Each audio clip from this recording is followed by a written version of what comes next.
तर मित्रांनो, आता आपण आलो आहे गोवर्धन इको विलेजमध्ये. फर्स्ट स्टार्टिंग एंट्री केल्यावर तुम्हाला आजूबाजूला सगळे झाडे वगैरे बघायला भेटतील आणि मस्त प्रकारे असं डेकोरेशन वगैरे केलं आहे त्यांनी. एंट्री केल्यावरच आणि सनसेटचा टायमिंग होता. आम्ही दुपारी 3च्या दरम्यान आम्ही निघालो. मनोरपासून 15 ते 20 किलोमीटर आहे. जर तुम्ही मुंबई मार्गे येत असाल तर मिनिमम 100 किलोमीटर चालून पकडा. आणि सनसेटचा संध्याकाळचा व्ह्यू एक नंबर बघायला भेटत होता. सगळीकडे भगवान श्रीकृष्णाच्या मूर्त्या वगैरे ठेवल्या आहेत आणि हा मंदिराचा व्ह्यू एक नंबर वाटत होता. आणि जर बघायला गेलं तर इथे सगळं रिक्रिएट केलं आहे, जे आधी घडले गेले आहेत भगवान श्रीकृष्णाच्या. त्यांनी इथे जो गोवर्धन पर्वत उचलला तिथे त्यांनी रिक्रिएट करून दाखवण्याचा प्रयत्न केला आहे. जो गोवर्धन पर्वत उचलला आहे तो. आणि फर्स्ट स्टार्टिंगला इकडं तुम्हाला एंट्री मारावी लागते. इकडनं तुम्हाला जाऊ शकतात. 2 रस्ते लागतात तिकडनं जायला. आणि इथे सुद्धा भगवान श्रीकृष्ण आहेत आणि भगवान बलराम आहेत.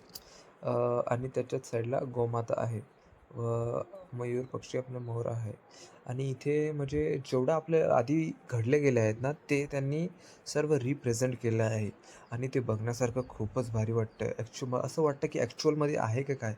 आणि तिकडे सगळे झाडे, आंब्याची झाडे आहेत, काजूची झाडे आहेत, सर्व प्रकारची झाडे सुद्धा आहेत. आणि अशी आणि याची माहिती वगैरे देईन आणि ॲड्रेस वगैरे त्या डिस्क्रिप्शनमध्ये टाकेन. तुम्ही नक्की येऊन बघा आणि व्हिजिट करा. तुम्हाला एक नंबर भारी वाटेल बघण्यासाठी.